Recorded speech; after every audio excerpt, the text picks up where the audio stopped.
This lesson will be on types of chemical reactions, and the first one we are going to study are synthesis reactions. Synthesis reactions are easy to recognize when you see the entire reaction presented in front of you. And the reason that they're easy is because they always form one product. So what will happen is you will take two or more reactants and they will combine and they will form one compound or one product during the reaction. The reactants could either be elements or they could be compounds. It could be two elements, it could be two compounds, it could be one of each. But either way, they form one product. And that is the key thing.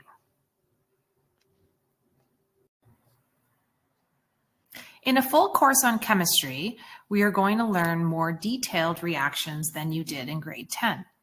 So there are 4 different types of synthesis reactions that we need to be aware of in our course.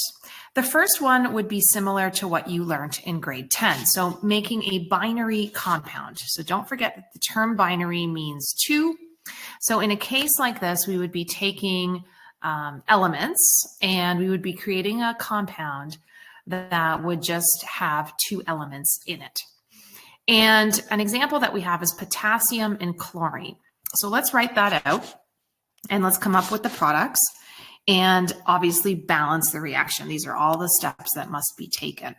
So potassium is K, and because we're dealing with the element potassium, we know that all metals on the periodic table, with the exception of mercury, are solids. So we have to write the state down. We're going to react that with chlorine, and chlorine is one of your Hofbrinkel elements that is diatomic, and it is a gas at room temperature.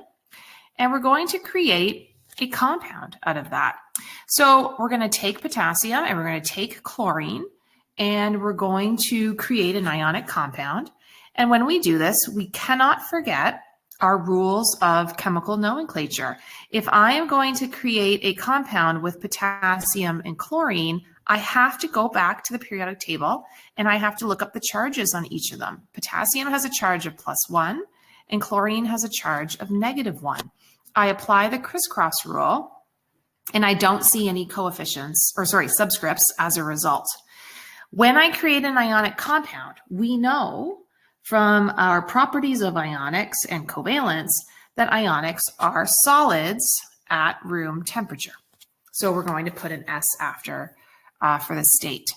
We are not done. We have to balance the reaction. So we see that we have 2 chlorines on the reactant side. I'm going to put a coefficient of 2 in front of my product to balance those chlorines. I just changed potassium to 2 atoms. And so I come over and I put a 2 in front of my potassium reactant. Another way that we can do a synthesis reaction is to create specifically an oxide. So an oxide implies that our compound contains oxygen in it. And this can happen either with a metal or a non-metal element reacting with oxygen. So let's look at copper and oxygen first. So if we take these 2 and react them, we're going to leave a little bit of room here. I'm going to take some copper, and I know copper is a metal on the periodic table, which means it will be in the solid state. I'm going to react it with oxygen. Oxygen is a diatomic element, and he is a gas. And when I create the compound, I know I'm going to have copper and oxide combining. But remember, we have to go and come up with the chemical formula for this product. When you go to the periodic table, copper has more than 1 charge. And in a case like this, what charge do you pick? Well, you pick both of them. You're going to have to write out 2 separate reactions, one where the copper has a charge of +1 and oxygen has a charge of -2. So you end up with a compound of Cu2O. We have to balance that. So we're going to balance my oxygens by putting a 2 out front, and I now have 4 atoms of copper. And then I'm going to react that all over again. That's supposed to be a C, Cu plus O2. And now I'm going to create another compound where my copper has the other charge, which is a charge of 2. Oxygen has a charge of 2, and so those subscripts cancel out or reduce down. All I need to do now is put a 2 out front to balance my oxygens and a 2 out front to balance my coppers. So again, what I'm doing here is I'm putting those states in, and I know if I'm synthesizing an ionic compound on the product side, we know that ionics are solids at room temperature. This is how we know that the state should be a solid. For the next example, we have carbon and oxygen reacting. And so we are going to take now the element carbon, which is a non-metal, but on the periodic table, carbon is a solid at room temperature. We're going to react it with oxygen gas, O2. And we're now going to come up with a formula for a covalent compound. And this is harder to do than an ionic. Ionic, you know, you can look up charges and you do the crisscross rule. You can't do that with nonmetals. So what we do with any kind of covalent compound that gets synthesized is we simply add up the subscripts of each of our elements. So I have 1 carbon, I have 2 oxygens, and there's my formula. Okay, so it's very easy. And we know the state of this compound. What is this molecule? It's CO2, this is carbon dioxide. We know it is a gas at room temperature, and I don't need to balance it. Okay, so anytime that we have a non-metal like this, we just add up the atoms, okay, for our product. A third type of synthesis reaction is the creation of a basic substance. So in grade 10 science, you learn the difference between acids and bases. And here we are creating a base. In order to do this, it is very specific as to the types of reactants that you have to have. You must start with a metal oxide. So this could be any kind of metal. It could be what we just saw in our example. It could be copper 1 oxide or copper 2 oxide. It could be potassium oxide. It could be silver oxide. It doesn't matter what the metal is, as long as it's an oxide. And then it has to react with water. And then what we create is the metal hydroxide. So don't forget that this hydroxide is a polyatomic ion, okay, with the formula OH, charge of -1. And then whatever the metal is, you would just create a product out of that. The example that we have for you is magnesium oxide and water. So we get the formula for magnesium oxide. Both of those have charges of 2. And magnesium oxide is an ionic compound. We know from our properties, this is the strongest force of attraction, they will be solids at room temperature.